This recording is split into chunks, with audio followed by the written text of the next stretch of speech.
नमस्कार पाटील. नमस्कार.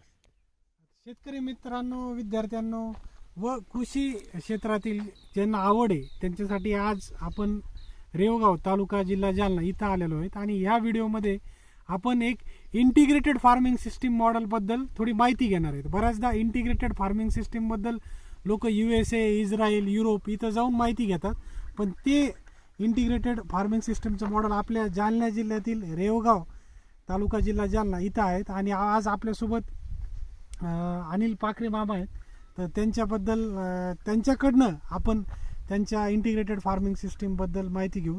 नमस्कार मामा. नमस्कार. तर मामा तुम्ही सांगा की आपण जे कडधान्य घेतले होते तुम्ही ते कोणकोणते घेतलेले आणि त्या व्यतिरिक्त काय काय झाड आहेत? नाही आता सर सगळ्यात सुरुवात तुम्हाला इथून करूया आपण. हो. हे सगळं कृषी केंद्र आहे ना खरपुडीचं, हो तर तिथले जे सगळे साहेब लोक आहेत त्यांचं 7 जून पासून ते आम्हाला त्याचं नियोजन राहते. बरोबर बरोबर. आणि मग त्यानंतर मग सोयाबीन होतं, मग सोयाबीन काढल्यानंतर मग इथे शाळू आहे, मग इकडं गहू आहे, बरोबर समजा ते काढल्यानंतर बरोबर आहे. तर मग सुरुवात त्याच्यापासून होती. बरोबर. आणि मग त्याच्यानंतर काय तर जो हे तुम्हाला ते झाड झुडं दिसतात हो. बांधाची. आता काही झाडांचे नाव सांगता येतील का तुम्हाला? हा आता केशर आंबा आहे, इकडे जांभूळ आहे, बेल आहे, कवट आहे, हे बघा हे इथं कडीपत्ता आहे. बरोबर. म्हणजे इथं सगळे झाड आहेत. आता हा इकडे हे वांगे दिसतात, म्हणजे आता शेतकरी काय करतात बाजारातून वांगे आणतात घरी खायपुरते. बरोबर तर माझं असं मत आहे की घरी पायपुरतं आता इथं मिरच्या आहेत, टमाटे आहेत, बरोबर. वांगे आहेत. तरी पाखरे मामाने तुम्हाला कमी नाव सांगितले.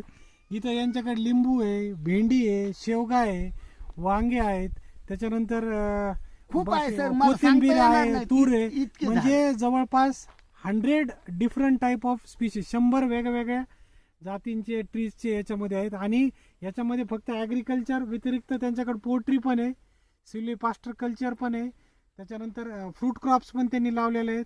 त्याच्यामुळं त्यांची एक सस्टेनेबल ॲग्रिकल्चर आणि जे जैविक विविधता आहे, म्हणजे आपण बायोडायव्हर्सिटी बनतो, त्याचं पण एक बेस्ट उदाहरण आहे.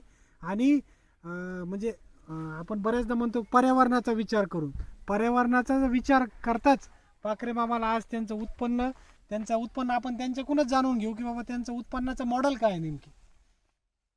पाखरे मामा काय वाटतं मॉडेल? आता सर ह्या वर्षी माझ्या जांबाचं उत्पन्न चांगलं राहिलं.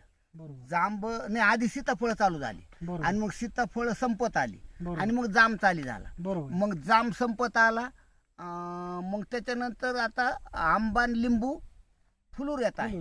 आता हा आंबा सगळा हा आंबा फुलूर बांधावर लावलं. हा बांधावर लावलं.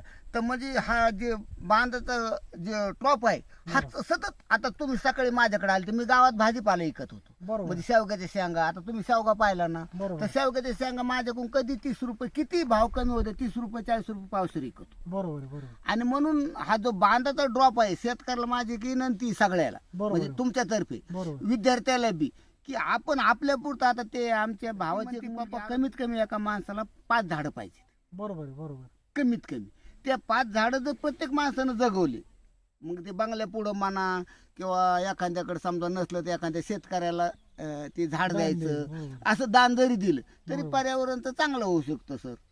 बरोबर. पर्यावरणाचं तर आहेच, त्याचबरोबर त्यांचं उत्पन्न पण खूप छान आहे. आणि याच्या व्यतिरिक्त तुम्हाला याचे पैसे होणार. यंदा जास्त हिची जास्त होणार आहे. बरोबर. हा, हिची जास्त होणार आहे.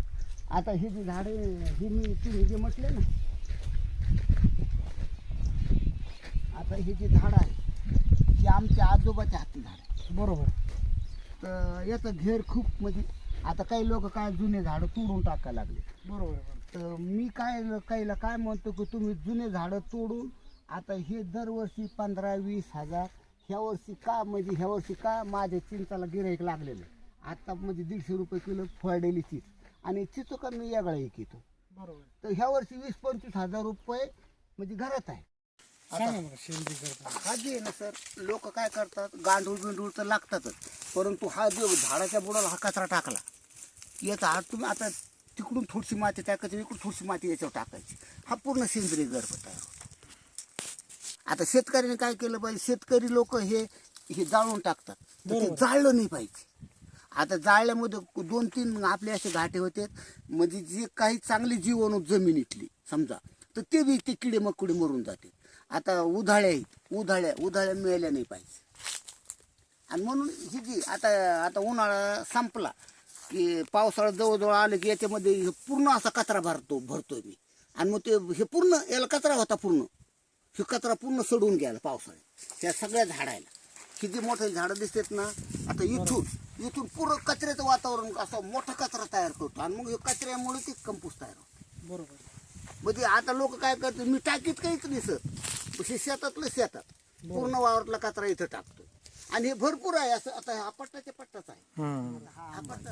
आता मला अण्णाने एकदा आम्हाला सांगितलंय, अण्णाचं तर असं म्हणणं आहे की तुम्ही जांभूळ सुद्धा उंच जाऊ देऊ नका.